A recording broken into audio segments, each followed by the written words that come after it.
Hi, I'm Pharaoh King, and you are tuned into the movement. Party just for me. You ain't gotta dance and shake the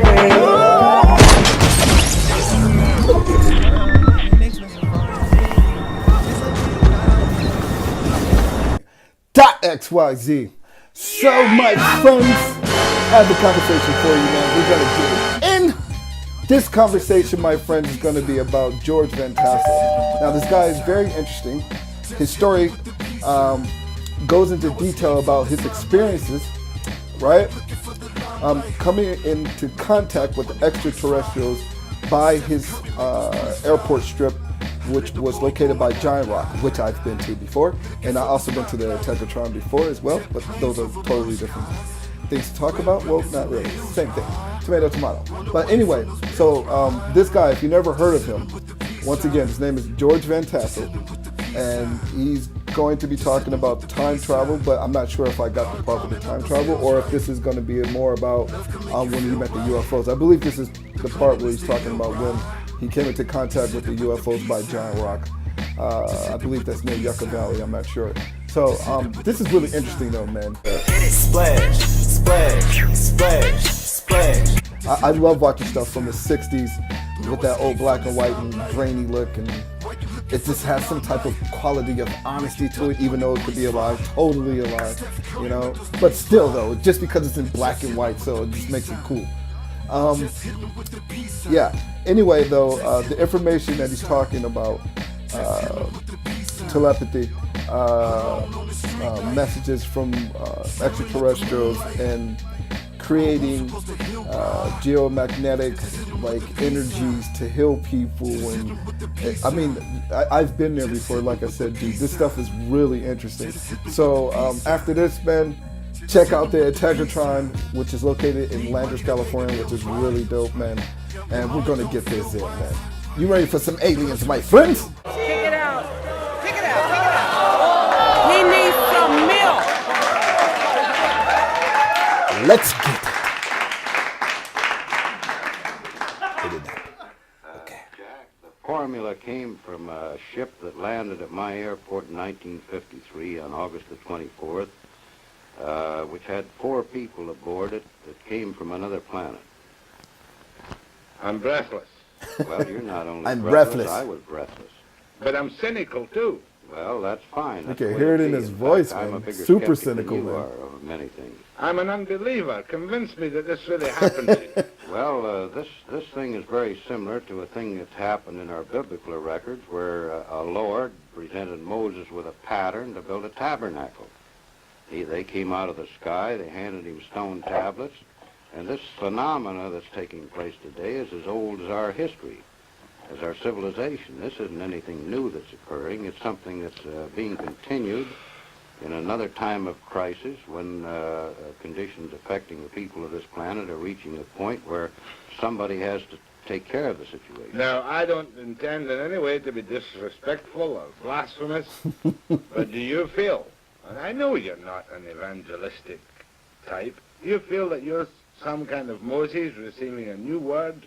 Well, I don't say that, Jack. I say that what is occurring now has occurred before. There's many records of these ships landing throughout history, clear back into Sanskrit.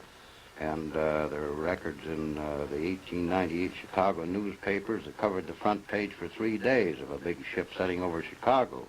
Wow. When you realize we're dealing with a type of man that is almost as far above us in intelligence as we are above the lower animals, there isn't anything phenomenal in this at all.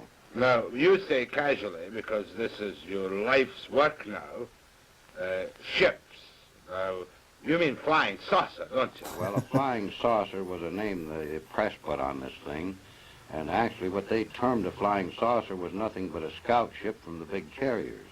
But I want to go back to that night in 1953. Tell me, where did this happen for people who haven't heard you talk or seen you yet? It happened on my airport, which I've operated for the last 16 years, at Giant Rock Airport, 17 miles north of Yucca Valley in California, or 40 miles north of Palm Springs. Now, this is a private airport for small aircraft, is it? This is an airport used both by the military and private aircraft. You own this airport, sir? I leased this airport from the United States government. I've operated it for 16 years since I retired from the flight test business in the aviation. Right now. How old are you now, by the way, George? I'm 54, Jack. Got 3 grown daughters, married, and 11 grandchildren. You don't mind if I ask you the stock question? I know that you've been asked every obnoxious question that can ever have been asked. You've never been treated for any form of emotional upset. I've never had an emotional upset other than women. Except that night in Yucca Flats, not Yucca Flats, a Giant Rock, when this ship appeared. Now, give me the details, John, because I'm never tired of hearing the details of a man who says he has seen creatures from another world. Well, actually, Jack, this was as simple as crossing a street and getting hit by a car. After it's over, you're the victim of the circumstance. And I didn't see the ship land. One of my son-in-laws, that wasn't my son-in-law at that time, saw it come down. Another man on the airport heard it, and he wasn't where he could see it. And the man got off of the ship and approached me before I even knew there was a ship down. Where were you then? What time of day or night was it? It was 2 o'clock in the morning and approximately a full moon, which is like daylight on the desert. Were you walking about outside or what? No, I was sound asleep when he awakened me. This man awakened you. Well, something awakened me. So you got up out of your bed. I got out of my bed and went aboard the ship at his request. This man, in what language did he converse with you? He talked to me in the best English equivalent to Ronald Coleman. And he met you there and he said, what did he say, come with me to my ship or what? No, he said, I asked him what he wanted because we have a lot of people come in stuck in the sand and broken axles and whatnot. And I asked him what he wanted, and he said, my name is Solganda, and I would be pleased to show you our craft. Solganda. Solganda. Was the craft visible to you at this time? It was when he stated this, I saw beyond him the ship, which Oh. I hadn't seen before. What did you see? A bell-shaped type of anti-gravity ship that they operate as a scout ship out of the big carriers. How big? This was 36 feet in diameter and 19 feet high. And where was it? On the ground? No, it was hovering 10 feet off the ground. And how did you go into this ship? I walked with him to a spot underneath it, and an anti-gravity beam took me up through a hole in the bottom of it. You're telling me at 2 o'clock in the morning in Giant Rock Airport, you walked underneath this hovering ship and whammo, you went up No, you inside. didn't go whammo. You went just about as slow as a local elevator.